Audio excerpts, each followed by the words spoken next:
I hope आप लोग सब अच्छे हो. I am good as well. I am Nandini, your political science teacher, and if you haven't subscribed yet, go subscribe the channel right now. Learn करो class 9 to 12. अपने friends से भी subscribe करो. Don't forget, we are working very hard only for you guys. All right. अब हम क्या करने वाले हैं? This is the part 4 of the video, which is international organization, या आप इसको क्या बोल सकते हो? UN organization भी बोल सकते हो. ठीक है? UN and its organizations. नया chapter का नाम रखा गया, नया नाम रखा गया. All right, we are just ending this book. एक चैप्टर और बचा है, विच इज ग्लोबलाइजेशन. खत्म हो जाएगी ये बुक. ऑल राइट, फिर हम सेकंड बुक स्टार्ट करेंगे. फटाफट से देखो अब. ठीक है, समझना इसको ध्यान से, इंपॉर्टेंट है. 4 मार्क क्वेश्चन आता है इससे, 6 मार्क भी आ सकता है, 4 मार्क डेफिनेटली आता है. इसको ध्यान से पढ़ते हैं. ठीक है, पहले देख लो. मैंने आपको बताया था जनरल असेंबली के बारे में बात करी थी, सिक्योरिटी काउंसिल के बारे में बात करी थी. यूएन की ऑर्गेनाइजेशंस कौन कौन सी हैं? यूनेस्को, यूनिसेफ, आईएलओ, बहुत सारी ऑर्गेनाइजेशंस हैं. कुछ ऑर्गेनाइजेशंस यूएन की हैं, कुछ एनजीओज हैं जो यूएन का पार्ट ही है. अभी देखते हैं कैसे. चलो ठीक है, ये सब सिंबल्स हैं यूएन के ऑर्गेनाइजेशंस के. आईएमएफ का सिंबल है, UNICEF is here, UNESCO, International labour Organisation, IAEA. ये है क्या? इसकी फुल फॉर्म 1 मार्क में बहुत आती है, आप सबको याद करनी पड़ेगी यार. ठीक है, एक एक करके देखते हैं. 2-3 बार वीडियो देखोगे याद हो जाएगा आपको. ठीक है, यूनेस्को, यूनाइटेड, कहीं भी यूएन तो बहुत जगह आएगा, यूनाइटेड नेशन. ठीक है, ओ भी आएगा, O is for organisation. E क्या है? Educational, scientific as well as cultural organisation. UNESCO की फुल फॉर्म क्या होती है? United Nation educational, scientific and cultural organisation. देखो यही है, United Nation educational, scientific and cultural organisation. देखो ये तो आपको याद करनी पड़ेगी. ईयर देखते हैं. Was established on 4 November 1946. UN का ईयर भी 1946 है, यूनेस्को का ईयर भी 1946 है. याद रहेगा ये. With its headquarter in Paris. इनके हेडक्वार्टर कहाँ है, कितने मेंबर नेशंस हैं, थोड़ा आइडिया होना चाहिए. और आपको सिर्फ 2-3 बार रीड करने की जरूरत है, फिर आप नहीं भूलोगे, बिल्कुल भी नहीं भूलोगे. ऑल राइट, ठीक है. यहाँ देखो, हेडक्वार्टर कहाँ है यूनेस्को का? Paris, France. UNESCO is a special body of UN whose main objective is to promote education, natural science, society, anthropology, culture and communication. देखो इसका कहने का मतलब क्या है? आपने सुना है ये यूनेस्को वर्ल्ड हेरिटेज है, मतलब ये यूनेस्को की कल्चरल साइट है. आपको पता है ये बहुत बड़ी बात होती है. अभी स्टैचू ऑफ यूनिटी जो गुजरात में है वो यूनेस्को में ऐड किया गया है, यूनेस्को की वर्ल्ड हेरिटेज साइट्स में ऐड किया गया है. इसका पार्ट होना बहुत बड़ी बात है, क्योंकि एक तो यूएन एक इंटरनेशनल बॉडी है ना. ठीक है, वहाँ पे सब अच्छी चीज़ें जो बहुत इनोवेटिव होती है, बहुत बड़ी होती है साइज़ में, जो बहुत ही अलग होती हैं, बहुत यूनिक होती हैं, वो सब एडिड होती हैं. ठीक है, यूनेस्को का पार्ट बनना अपने आप में बहुत बड़ी बात है. ऑब्जेक्टिव क्या क्या है?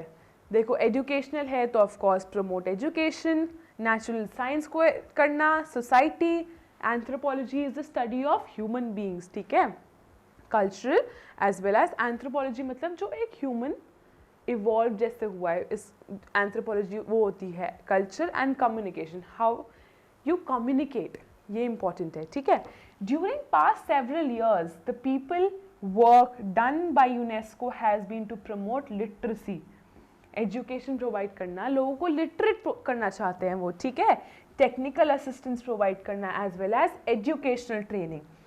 एजुकेशनल ट्रेनिंग क्यों? क्योंकि जो भी डिस्कार्डेड हो चुकी है ट्रेनिंग, जो कि अब काम नहीं आती है, उस सब को हटाकर एक एजुकेशनल ट्रेनिंग प्रोवाइड करना which is also related to technology. All right, and independent media etcetera.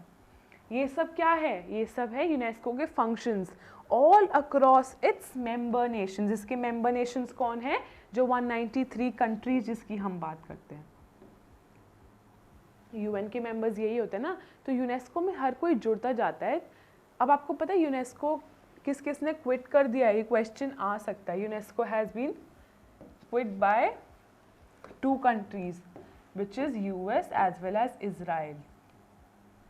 Palestine ने ज्वाइन किया था, तो क्या कहा गया था कि जो इज़राइल है पैलेस्टाइन इसराइल का इशू चलता रहता है ना, तो इन दोनों ने क्विट कर दिया था कि यूनेस्को बायस्ड है, ठीक है। यूनेस्को के बारे में इतना ही है। अगर आपको इसकी स्क्रीनशॉट लेना है, वैसे ये सब आपके एनसीईआरटी में है, you can take a screenshot. पता होना चाहिए एजुकेशन, नेचुरल साइंस, टेक्नोलॉजी, ये सब चीज़ें तो प्रमोट करेगा, लिटरेसी प्रोवाइड करेगा, जो उसकी फुल फॉर्म है कल्चरल ऑर्गेनाइजेशन है ये, तो कल्चर को भी प्रमोट करेगा। एंथ्रोपोलॉजी, कम्युनिकेशन, इंडिपेंडेंट मीडिया, ये सब लिखाना, you will get a good marks, ठीक है। अब क्या देखते हैं हम, यूनिसेफ देखते हैं। यूनिसेफ की फुल फॉर्म क्या है, देखो यूनिसेफ की फुल फॉर्म है यूनाइटेड नेशन, यूएन मैंने आपको बताया था, United nation international children emergency fund. अब ऐसे भी बोलते हैं United nation international children fund भी बोलते हैं, इमरजेंसी वर्ड अब हट गया है, बट इसको ऐसे याद रख लो। हमें एग्जाम में ये लिख के आनी जो अभी लिखी हुई है, United nation international children emergency fund, ठीक है। यूनिसेफ की फुल फॉर्म ये है। ये भी इस्टेब्लिश कब हुआ था, 1946 में। यूएन कब इस्टेब्लिश हुआ था, 1946 में। यूनेस्को कब हुआ था, 1946 में। यूनिसेफ कब हुआ था, 1946 में, ठीक है। All right, by the United nation general Assembly as a body whose main task is to collect emergency funds. देखो नाम से ही पता लग रहा है चिल्ड्रंस इमरजेंसी फंड, तो वो चिल्ड्रन के ऊपर ही तो कॉन्सेंट्रेट करेगा ना, बट चिल्ड्रन के साथ साथ वुमेन को भी करेगा, ठीक है। For children and to help in development work all across the country. Children को भी हेल्प करता है यूनिसेफ एंड वुमेन को भी हेल्प करता है, अभी देखते हैं कैसे, ठीक है। Apart from this UNICEF helps in and encourages the work that promote children's health, उनकी better life in all parts of the world. All right, UNICEF का काम क्या होता है, चिल्ड्रन को हेल्प करना, कोई भी पुअर ना हो, चाइल्ड लेबर ना हो, UNICEF all over the world यही देखता है, ठीक है। यूनिसेफ्स एक्टिविटी इंक्लूड इम्यूनाइजेशन, 2 साल के बच्चे को इम्यून करना किसी भी डिजीज़ से, पोलियो की वैक्सीन हो या फिर किसी चीज़ के लिए, ये सब यूनिसेफ ही तो काम करता है। एंड डिजीज़ प्रिवेंशन, कि उनको कोई डिजीज़ ना लगे, ठीक है। administering the treatment for children and mothers with HIV, enhancing childhood and maternal nutrition। मैंने कहा था ना वुमेन को भी असिस्ट करता है। कैसे असिस्ट करता है, क्योंकि ये बच्चों की माँ ही को तो हेल्प करेंगे ना, उनको कोई डिजीज़ ना हो, उनको कोई प्रॉब्लम ना हो, वो अपने बच्चे को ठीक से पाल पोस सके। मटर्नल न्यूट्रिशन मतलब जो एक प्रेग्नेंट लेडी को दिया जाता है, या फिर पोस्टपार्टम मतलब आफ्टर जब बच्चे की डिलीवरी हो जाती है उसके बाद दिया जाता है। तो इम्प्रूविंग सैनिटेशन मतलब क्लीनलीनेस होनी चाहिए, promoting education and providing emergency relief in response to disaster. In all, UNICEF works for both women as well as children. क्या करता है, चाइल्डहुड एनहांसिंग, मैटरनल न्यूट्रिशन देता है, improving sanitation, promoting education promote करता है, emergency relief मिलती है, कोई भी डिजास्टर हो मदर को भी मिलती है एज वेल एज उसके बच्चे को भी मिलती है, ठीक है। हेडक्वार्टर कहाँ है, न्यूयॉर्क में है, यूएसए में। All right, the UNICEF has been working successfully in all the 193 countries, ठीक है। जो यूएन की मेंबर हैं, जनरल असेंबली की मेंबर्स, 193 कंट्रीज, ये सब उन कंट्रीज के लिए वर्क करता है, ठीक है, यूनिसेफ। ऑल राइट, चलो अब देखते हैं ILO क्या है। यार lot of students get little confused कि ऐसे कैसे याद करेंगे इन्हें। आप मान रहे हो कि जैसे जैसे आप रीड करोगे, 2 रीड में 3 रीड में आप पूरा आंसर लिख के आ सकते हो, आपको याद हो जाएगा वो चीज़, ठीक है। नहीं याद हो रहा है तो आप लिख कर देखो, 1 बार लिख कर देखोगे, 2 बार लिख कर देखोगे कि याद हो जाएगा आपको, ठीक है। International labour Organisation. अब कुछ बच्चे कहते हैं कि यार ऐसे कैसे करें कि यूनिसेफ क्या है, लेबर ऑर्गेनाइजेशन क्या है, ILO क्या है। भाई लेबर ऑर्गेनाइजेशन, लेबर लिखा है, साफ पता लग रहा है लेबर के लिए काम कर रही होगी। यूनिसेफ में चिल्ड्रन लिखा है, चिल्ड्रन के लिए काम कर रही होगी। एजुकेशनल, साइंटिफिक एंड कल्चरल है, तो ऑफकोर्स कल्चरल पार्टिसिपेट कर रही होगी, कल्चरली पार्टिसिपेट कर रही होगी, या फिर एजुकेशन में कॉन्ट्रीब्यूशन दे रही होगी, लिटरेसी प्रोवाइड कर रही होगी। इसमें कन्फ्यूजन काहे की है, ठीक है। International labour organization ILO founded in October 1919 में फाउंड हुई थी। याद रखना, जब लीग ऑफ नेशंस आया था, याद है 1914 to 1918 वर्ल्ड वॉर 1 का पीरियड है, 1914 टू 1918, 1919 में लीग ऑफ नेशंस आया था ना, उसी के अंडर आई थी ये international labour organization. Under the, देखो यही लिखा है, league of nations is the first and the oldest specialised agency of the UN. पहली and the oldest specialised agency है, ठीक है।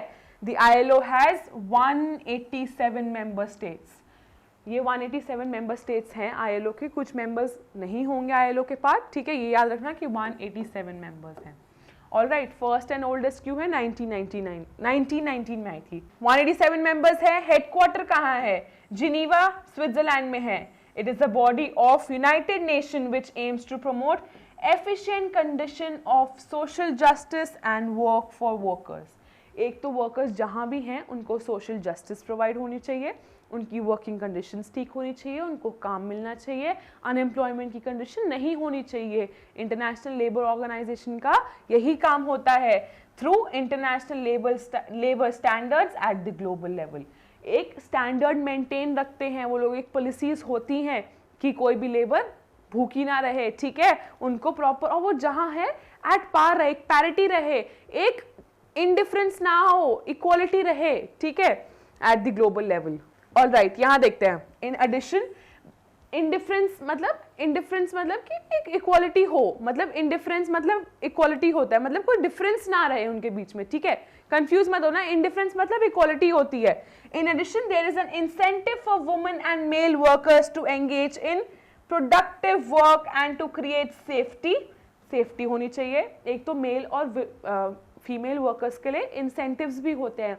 If you indulge in a good work, for instance कोई भी फॉर्मल वर्क होता है या फिर प्रोडक्टिव वर्क होता है basically, and to create safety भी होनी चाहिए उन लोग के लिए। पैरिटी मतलब इक्वालिटी होता है, पैरिटी का मतलब, एंड सेल्फ रिस्पेक्टफुल कंडीशंस, उनकी एक रिस्पेक्ट भी मेंटेन होनी चाहिए for them to work at the work place. All right, in 1969 work place पे क्या क्या होनी चाहिए? सेफ्टी होनी चाहिए, पैरिटी होनी चाहिए, गुड अमाउंट ऑफ मनी भी मिलना चाहिए उनको, सेल्फ रिस्पेक्ट भी होनी चाहिए उनकी। These are all important for work place. In 1969 the ILO received the Nobel peace prize. ये बहुत इंपॉर्टेंट है, 19 ईयर पता होना चाहिए। 1969 में ILO को क्या मिला था? नोबेल पीस प्राइज, ठीक है। 1 मार्क क्वेश्चन आ जाए या फिर अगर ये 4 मार्क में आ जाए तो आप बहुत आसानी से, ये इंपॉर्टेंट है, याद रखना है इसको, ठीक है। For improving, I will mark this important, मेरी तरफ से ये बहुत इंपॉर्टेंट लिख लो इसे। Improving fraternity and peace among the nations, एक ब्रदरहुड, सब लोग भाई भाई की तरह काम करना चाहिए, ठीक है। Pursuing decent work and justice for workers and providing them technical assistance for developing nations, ठीक है। ILO को ये रिसीव हुआ था फॉर इम्प्रूविंग, उसने भाईचारा बढ़ाया, सब लोग को एकजुट मिलके काम किया था। कितने मेंबर्स हैं? 187 मेंबर्स हैं ना, एक बार चेक कर लेते हैं। ऑल राइट, 187 मेंबर्स हैं। It has pursued decent work, ILO ने काफ़ी डिसेंट वर्क किया है, and justice for workers and providing them technical assistance to other developing countries. जिनको टेक्निकल असिस्टेंस चाहिए थी उनको टेक्निकल असिस्टेंस भी प्रोवाइड करी है, ठीक है। चलो अब यहाँ देखो, अब हम पढ़ेंगे IMF। What is IMF? IMF is international monetary fund. देखो यहाँ पे लिखा होगा, खुद लिख के देखो, याद हो जाएगा बहुत अच्छे। ऑल राइट, यहाँ देखो, the international monetary fund is an international organisation. हमें पता है वो इंटरनेशनल ऑर्गेनाइजेशन है। हेडक्वार्टर्ड कहाँ है? Washington DC। और वॉशिंगटन DC में किसका हेडक्वार्टर है?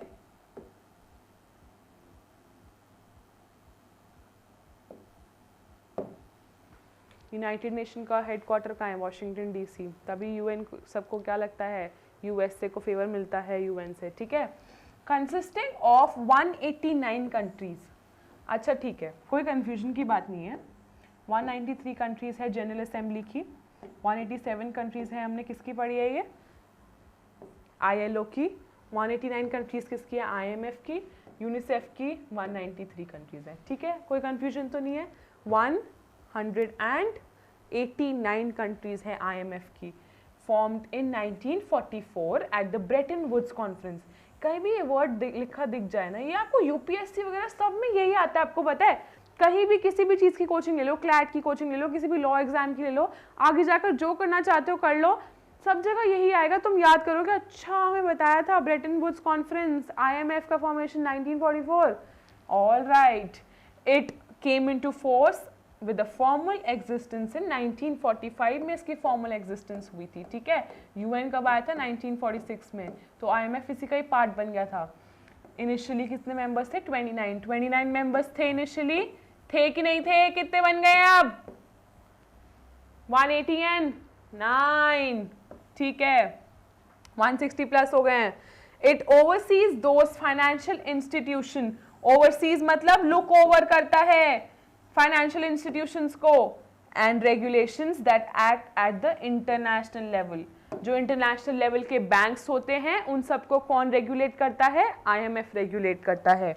IMF has 189 member countries but they do not enjoy an equal say. UN में उसका इक्वल से नहीं होता है 189 कंट्रीज का, सिर्फ top 10 countries have almost 55% of the votes.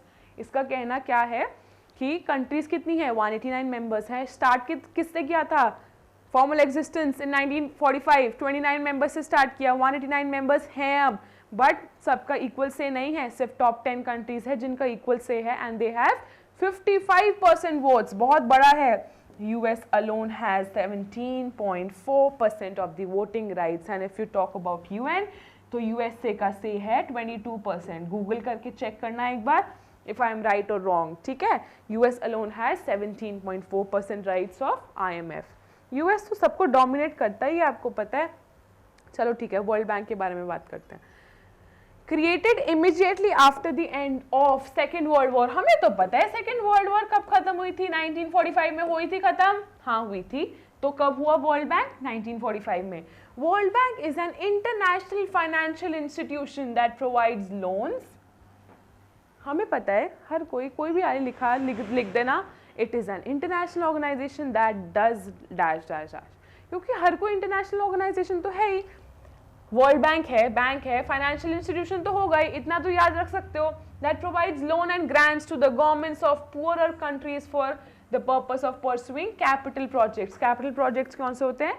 जो कि इंफ्रास्ट्रक्चर से रिलेटेड होते हैं या जो कैपिटल बिल्डिंग से रिलेटेड होते हैं, ठीक है, ठीक है। पुअरर कंट्रीज क्या होती हैं?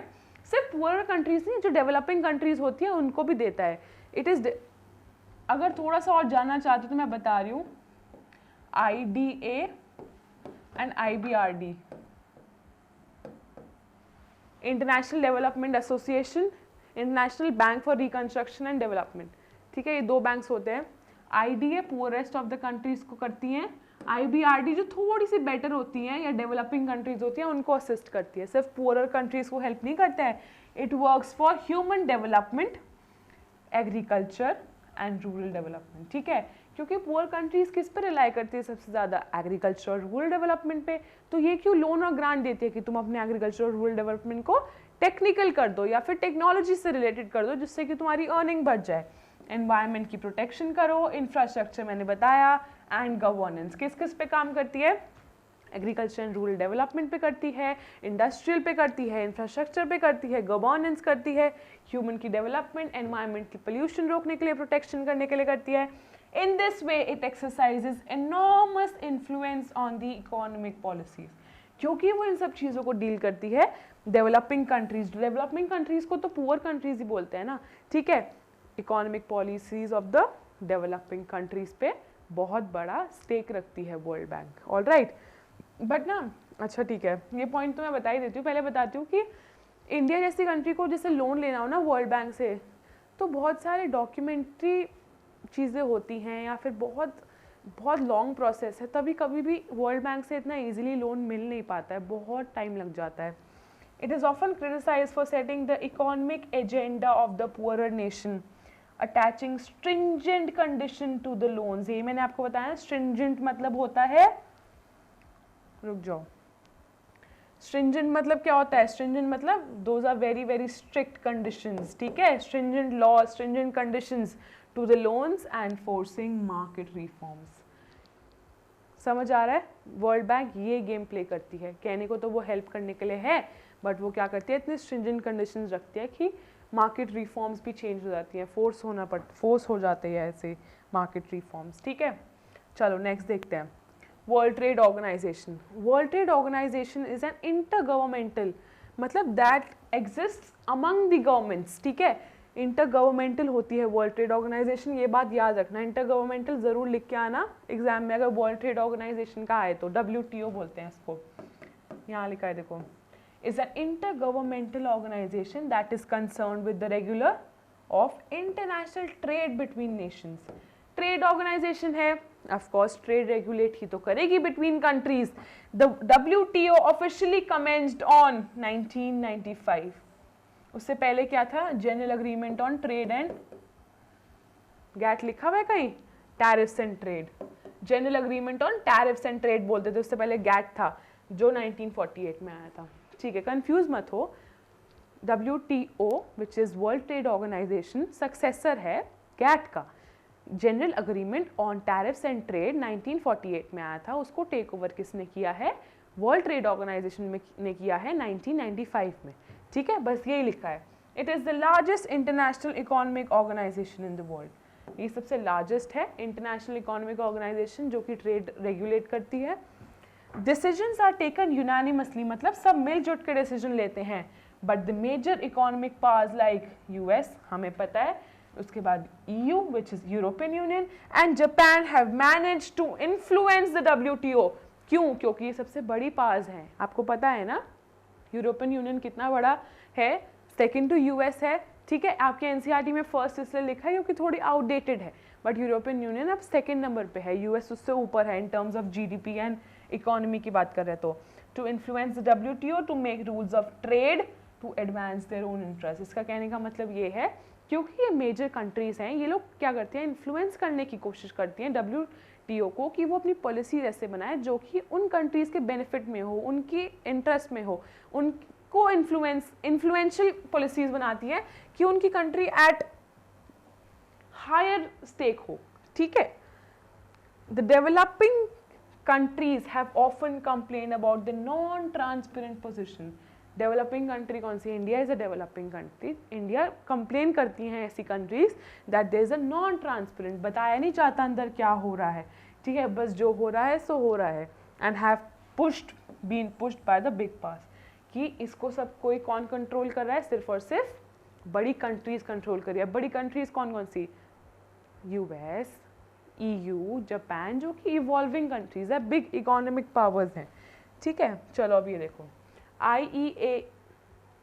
IAEA क्या है, इसकी फुल फॉर्म बहुत इंपॉर्टेंट है, बहुत इंपॉर्टेंट है, international atomic energy agency. International atomic energy agency की फुल फॉर्म बहुत इंपॉर्टेंट है, पता होनी चाहिए।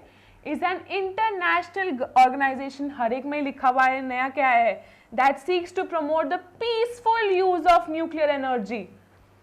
Peaceful use of nuclear energy only when required, when needed, when it is important, significant हो। ऐसे नहीं कि किसी भी कंट्री के ऊपर छोटी सी बात पे, छोटी सी डिस्प्यूट पे, छोटी सी कॉन्फ्लिक्ट पे जाकर न्यूक्लियर बॉम्ब फेंक दो, जान का नुकसान, पैसों का नुकसान, जगह का नुकसान, हर चीज डिस्ट्रक्ट हो जाती है, डिस्ट्रॉय हो जाती है। and to inhibit its use for any military purpose, inhibit मतलब discourage, मना करना, for any military purpose including nuclear weapons, जो मिलिट्री पावर के लिए, कि किसी लड़ाई के लिए या फिर छोटी छोटी लड़ाई के लिए या किसी भी डिस्प्यूट के लिए सब यूज़ करना गलत है, मना करता है, ये रेगुलेट करता है। The IAEA was established as an autonomous organization, मतलब इसको सपोर्ट नहीं था UN का। 29 जुलाई 19 The IAEA was established as an autonomous मतलब UN के अंडर नहीं थी ये, और ना ये इंडिपेंडेंट थी। On July 1957, ये लिख लो 1957, ठीक है। आगे देखो, The IAEA reports to both the United Nations General Assembly and Security Council, ये दोनों को कैटर करती है यूनाइटेड नेशन जनरल असेंबली और यूनाइटेड नेशन सिक्योरिटी काउंसिल, दोनों को, ठीक है, दोनों के अंडर आती है। The programmes of IAEA encourage the development of peaceful application of nuclear energy, हमें पता है ये तो पीसफुल न्यूक्लियर एनर्जी की एप्लीकेशन चाहिए होती है। Science and technology, provide international safeguard against misuse of nuclear technology, कोई भी कंट्री टेक्नोलॉजी का मिसयूज ना करे, and nuclear materials and promote nuclear safety, her cheese nuclear safety, misuse ना हो, प्रॉपरली यूज़ हो, मिलिट्री पर्पसेस के लिए ना हो, फॉर गुड यूज़ हो, अच्छे काम के लिए यूज़ हो, इंक्लूडिंग रेडिएशन प्रोटेक्शन। कोई भी बॉम्ब फुटता है उसकी जो एनर्जी पूरी एनवायरनमेंट में आती है is humongous, it's so enormous, it's so big, बहुत ज़्यादा होती है, वो नुकसान करती है in terms of pollution also, और लोगों की हेल्थ के लिए भी हज़ार्ड बन जाती है। And nuclear security standards and their implementation, nuclear standards होते हैं ना कि ये तुम यूज़ कर सकते हो, ये नहीं यूज़ कर सकते, ये बियॉन्ड अ सर्टन लिमिट है, उसकी इम्प्लीमेंटेशन को भी देखती है कि ये सब लोग इससे अबाइड बाय कर रहे हैं क्या नहीं कर रहे हैं। ठीक है, अब एमनेस्टी इंटरनेशनल और एक और है which is human rights watch. ये दोनों ना, दीज आर नॉट यूएन की ऑर्गेनाइजेशंस नहीं है, ये सेपरेट एनजीओज हैं। ठीक है, इनको पढ़ते हैं। Amnesty International is a non governmental organisation. NGO non governmental organisation नहीं होती ना, तो Amnesty International non governmental organisation है। हेडक्वार्टर्स कहाँ है? यूनाइटेड किंगडम में है। Focused on human rights, human rights के ऊपर फोकस करती है ये दोनों, ये भी और ह्यूमन राइट्स वॉच भी, ये दोनों ह्यूमन राइट्स के ऊपर फोकस करती हैं। The organisation says it has more than 8 million members and supported around the world. Organisation का कहना ये है कि इसके 8 मिलियन फॉलोअर्स मतलब मेंबर्स हैं all over the world. 8 million is a very big number. The stated mission of the organization is to campaign for a world in which every person enjoys all of the human right to eat, right to vote, right to equality, सबको equal home मिले, shelter मिले, खाना मिले, कोई भूखा ना सोए, सबको इक्वल अपॉर्चुनिटी मिलती है। इसका काम कौन करती है? एमनेस्टी इंटरनेशनल करती है। ठीक है, a world in which every person enjoys all the human rights enshrined in the Universal Declaration of Human Rights. Enshrined मतलब जो कि उसमें हैं in the Universal Declaration of Human Rights and other international human rights instrument. ये एक instrument है, और भी बहुत सारे इंस्ट्रूमेंट है। इस इंस्ट्रूमेंट का नाम क्या है? Universal declaration of human rights. जो ह्यूमन राइट्स हैं वो इंश्योर करती है कि हर कंट्री को वो राइट्स मिले, ह्यूमन राइट्स वहाँ के लोगों को मिले। AI which is amnesty international prepares and publishes reports. हम पढ़ते हैं ना एमनेस्टी इंटरनेशनल की रिपोर्ट आई है, ऑफ कोर्स पढ़ते हैं। अगर आप लोग न्यूज़पेपर पढ़ते हो तो government are not always happy with these reports since the main focus of Amnesty International has been the misconduct of government authorities. क्योंकि एमनेस्टी इंटरनेशनल की रिपोर्ट्स जो होती हैं वो किस चीज को कंसिडर करती हैं, किस चीज के ऊपर लाइट शेड करती हैं? वो लोग करती हैं गवर्नमेंट की मिसकंडक्ट के ऊपर, या फिर गवर्नमेंट ने क्या गलत किया है, ये सब रिपोर्ट में लिखा आता है, इसलिए गवर्नमेंट्स अगेंस्ट रहती हैं एमनेस्टी इंटरनेशनल के। Nevertheless these reports play an important role in research and advocacy of human rights. अगर ह्यूमन राइट्स की बात होती है, उनको डिफेंड करने की बात होती है, उनकी जो लड़ाई होती है, उस सब के लिए Amnesty International plays a very very significant role. ठीक है, ऑल राइट, अब आगे देखो। ह्यूमन राइट्स वॉच ये क्या है? This is the last one जो हम पढ़ रहे हैं। After this we'll just wrap this up, chapter खत्म हो जाएगा। Human rights watch, human rights watch is an international non governmental, ये भी एनजीओ है, मैंने जैसे बताया, non governmental organisation, headquartered in New York city. इसका हेडक्वार्टर कहाँ है? न्यूयॉर्क में। और उसका कहाँ था? एमनेस्टी इंटरनेशनल का ब्रिटेन विच इज यूके। ठीक है, that conducts research and advocacy on human rights. ये भी यही काम करता है, advocacy on human rights, research के लिए इंपॉर्टेंट है ये भी। इसकी जो रिपोर्ट्स आती है हेडक्वार्टर का है, न्यूयॉर्क में है, नॉन गवर्नमेंटल ऑर्गेनाइजेशन है। The group pressures some governments, policy makers and human right abusers to denounce, abuse and respect human rights. वो लोग कहते हैं give up all the activities that lead to the abuse of the human rights, जो कि human rights को हटा रहा है, उनको नुकसान पहुंचा रहा है, human rights को consideration में नहीं ले रहा है, उन सब rights को हटा दो। इसका कहना ये है कि जो भी चीज़ें, जो भी policies, जो भी government की rules हैं या policies हैं, जो भी ह्यूमन राइट्स को कंसिडरेशन में नहीं ले रहा है या फिर उनको कंसिडर ही नहीं कर रहा है, उन सब पॉलिसीज रूल्स को हटा देना चाहिए। ह्यूमन राइट्स प्रायोरिटी होनी चाहिए, कोई भी अब्यूज ह्यूमन राइट्स का नहीं होना चाहिए, ठीक है। The group pressures some governments, policy makers जो पॉलिसीज बनाते हैं एंड ह्यूमन राइट जो अब्यूज करते हैं ह्यूमन राइट्स को, टू डिनाउंस मतलब give up abuse and respect, and the group often works on the behalf of refugees children। refugees मतलब जिनको एक कंट्री की सिटीजनशिप नहीं मिली हुई है, वो किसी कंट्री से भाग कर आए हुए हैं या तो लड़ाई की वजह से या कोई भी मेजर रीजन की वजह से। माइग्रेंट्स एंड पॉलिटिकल प्रिजनर्स जिनको प्रिजन में डाला गया, बिहाइंड द बार्स डाला गया, क्यों? क्योंकि वो पॉलिटिकली मोटिवेटेड गवर्नमेंट है वहाँ पे अपने बेनिफिट के लिए, ठीक है। It helped in building international collisions बनाए थे, like campaign to ban landmines। To ban landmines has been one of the very main objective of Human Rights Watch, ठीक है। To stop the use of child soldiers, छोटे छोटे बच्चों को सिखाया जाता था कि तुम गन पकड़ो, ऐसे फाइट करो, स्टोन पेटल करो, ये सब गलत होता है, ठीक है। And to establish the International Criminal Court, ठीक है। उसने ICC भी बनाया, ठीक है।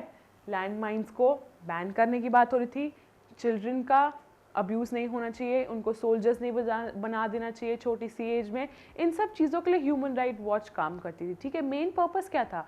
अब्यूज़ ऑफ ह्यूमन राइट्स ना हो। चिल्ड्रन को किस चीज़ का राइट है? To go to school and study and get education, उनको लिटरेसी प्रोवाइड होनी चाहिए, उनको लिटरेट बनाना है हमें, ठीक है। तो इसका सारा मेन पर्पस यही था।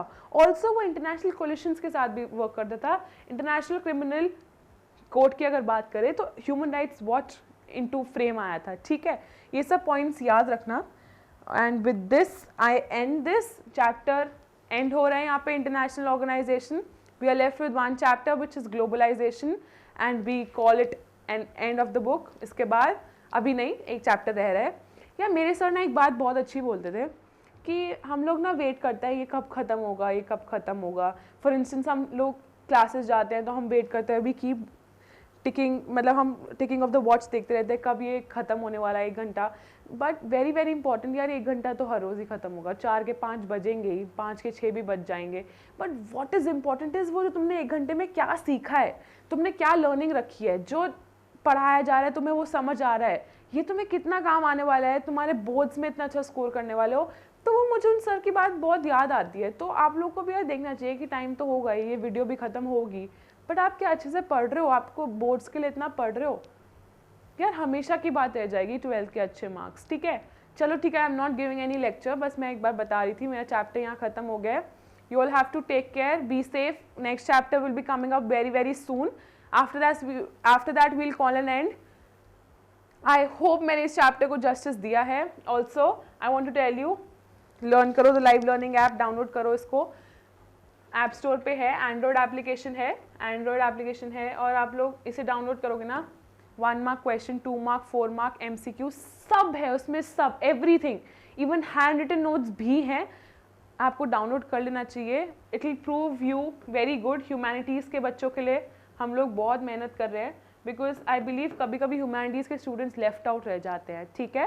तो आप ज़रूर जाके वो ऐप डाउनलोड करो, it will be very beneficial. We aren't charging anything as of now, और आपको हेल्प करेगी वो ऐप बहुत ज़्यादा, ठीक है। It is for your benefit only, and thank you so much for watching. If you are new, don't forget to subscribe, like कर दो, comment, share amongst your friends, maybe it is of help to them if they aren't doing much. बैठे बैठे video ही देख लो, याद हो जाएगा। Thank you so much for watching. Keep watching and stay tuned. Bye bye for now.